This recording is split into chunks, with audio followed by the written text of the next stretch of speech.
안녕하세요 여러분. 오늘의 흥미로운 기사 내용은 월가를 사로잡은 깨끗한 제트 연료 기술 그리고 당신의 체중은 건강한가요? BMI만으로는 그 질문에 답할 수 없습니다. 에 관한 것입니다. 우선 좋아요 버튼을 누르고 채널 구독 및 알림 설정도 잊지 마세요. 여러분의 관심과 지지가 저희에게 큰 힘이 됩니다. 첫 영상은 월스트리트 저널에서 소개한 매우 흥미로운 주제를 다뤄볼까 합니다. 제목은 월가를 사로잡은 깨끗한 제트 연료 기술입니다. 이 기사를 기반으로 친환경 연료 기술에 대한 놀라운 발전을 쉽고 재미있게 설명해드릴게요. 최근 항공기 배출량을 줄이기 위한 기술이 큰 주목을 받고 있습니다. 이 중에서도 12라는 스타트업이 큰 화제를 모으고 있는데요. 이 회사는 항공연료를 보다 친환경적으로 만드는 기술로 무려 6억 4,500만 달러의 투자를 유치했답니다. 이 회사가 도대체 무엇을 하고 있길래 이렇게 많은 투자를 받았을까요? 12는 광합성 과정을 모방한 기술을 사용해 이산화탄소 CO2와 물을 활용하여 제트 연료를 만듭니다. 이 과정은 매우 혁신적인데요. 기본적으로 자연에서 식물이 햇빛을 받아 이산화탄소를 흡수하는 원리를 산업용으로 적용했다고 보면 됩니다. 그 결과 기존 화석연료보다 배출량을 90%까지 줄일 수 있는 항공연료를 만들 수 있죠. 우선 물이 전기분해 장치로 들어가 수소와 산소로 분리되고 동시에 이산화탄소도 전해조에서 산소 원자가 제거되어 일산화탄소 CO가 생성됩니다. 이 수소와 일산화탄소가 합성가스라는 연료로 변환되는데요. 이 과정에서 남은 산소는 다른 산업 공정에 재활용되거나 방출됩니다. 이렇게 만들어진 합성가스는 기존 제트 연료처럼 사용할 수 있는 청정 연료로 변환되며 생산 과정에서도 배출량이 적기 때문에 더욱 주목받고 있습니다. 최근 친환경 연료 기술에 대한 관심이 급증하고 있습니다. 12 외에도 비슷한 기술을 개발하는 여러 스타트업들이 투자를 유치하고 있는데요. 브룩필드 에셋 매너지먼트라는 투자 회사는 INFINIUM이라는 회사에 2억 달러 이상을 투자했고 프로미시어스 퓨얼즈라는 회사도 비슷한 방식으로 10억 달러의 가치를 인정받았습니다. 이러한 투자자들은 앞으로 FULS라 불리는 합성연료가 화석 연료를 대체할 가능성이 크다고 보고 있습니다. 항공사들도 지속 가능한 연료에 대한 관심이 매우 큽니다. 얼래스커 에일라인즈와 브리티시 에이즈는 12와 계약을 맺고 이 친환경 연료를 사용하기로 했는데요. 그 이유는 배출량을 최대 90%까지 줄일 수 있기 때문입니다. 현재 12는 워싱턴주 모세스 레이크에 첫 공장을 세우고 있으며 내년부터 본격적으로 생산을 시작할 계획이라고 합니다. 초기 생산량은 연간 5만 갤런으로 예상되지만 앞으로 점점 더 많은 연료가 생산될 것입니다. 하지만 모든 것이 순조로운 것만은 아닙니다. 청정 연료를 생산하기 위해서는 많은 친환경 전력이 필요합니다.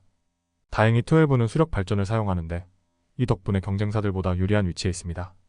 또한 2022년 기후법과 국가보조금 덕분에 기존 제트 연료와의 비용 차이를 줄일 수 있는 지원도 받고 있습니다.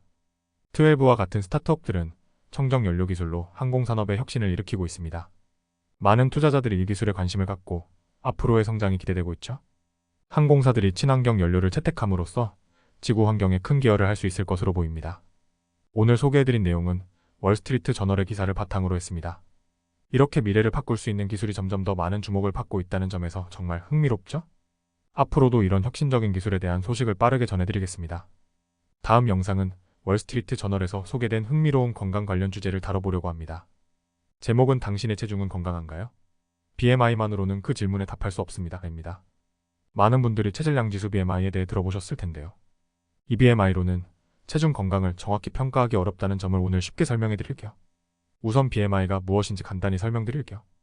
BMI는 키와 몸무게를 기준으로 한 체중과 건강 상태를 평가하는 지표입니다. 하지만 많은 전문가들이 BMI만으로는 사람의 체중 건강을 정확히 평가하기 어렵다고 말합니다. 그 이유는 BMI가 체지방의 위치나 종류를 구별하지 못하기 때문인데요. 우리 몸에는 두 가지 주요 지방이 있습니다. 피하지방과 내장지방입니다. 피하지방은 피부 바로 아래에 쌓이는 지방으로 우리가 꼬집을 수 있는 지방입니다. 이 지방은 건강에 큰 영향을 미치지 않지만 내장지방은 이야기가 다릅니다. 내장지방은 장기 주변에 쌓이는 지방으로 복부에 집중되기 때문에 배가 나오는 원인이 됩니다. 이 내장지방은 심장병과 당뇨병 등 건강에 치명적인 영향을 줄 수 있는 위험한 지방입니다. BMI는 단순히 키와 몸무게로 계산되기 때문에 여러 문제점이 있습니다. 근육과 지방을 구분하지 못하며 성별, 나이, 인종 간의 차이도 고려하지 않죠. 예를 들어 근육이 많은 사람은 BMI가 높아도 사실 건강할 수 있습니다. 반면 BMI가 낮더라도 내장 지방이 많다면 건강에 위험이 될 수 있습니다.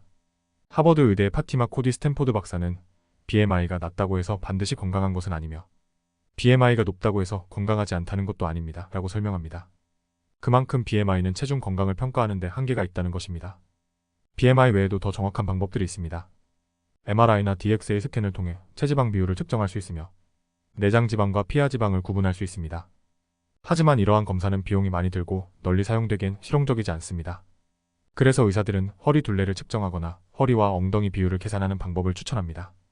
이 방법은 내장 지방의 양을 보다 정확하게 평가할 수 있기 때문에 건강 상태를 더 잘 파악할 수 있습니다. 특히 허리 둘레가 키의 절반 이상이면 건강에 위험하다는 연구 결과도 있습니다. BMI는 인종과 성별에 따라 다르게 해석될 수 있습니다. 예를 들어 아시아인은 내장 지방이 더 많이 쌓이는 경향이 있어 BMI 수치가 낮아도 건강 위험이 높을 수 있습니다.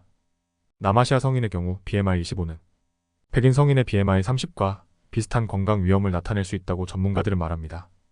또한 여성은 남성보다 체지방이 더 많지만 폐경 전까지는 내장 지방이 적습니다. 그러나 폐경 이후에는 내장 지방이 증가하고 건강 위험이 남성과 비슷해질 수 있습니다. 오늘의 결론은 이렇습니다. BMI는 간단하게 체중 건강을 측정하는 데 유용하지만 그것만으로는 우리의 건강 상태를 충분히 알 수 없습니다. 내장 지방, 허리 둘레, 그리고 다른 건강 지표를 함께 고려해야 더 정확한 평가가 가능하죠. 앞으로 체중 건강을 평가할 때는 BMI 외에도 다른 측정 방법을 함께 사용해보세요. 오늘은 여기까지입니다. 다음 영상에서 더 유익하고 흥미로운 내용으로 찾아뵙겠습니다. 이 영상은 투자 의견이 아닙니다. 매우 감사합니다.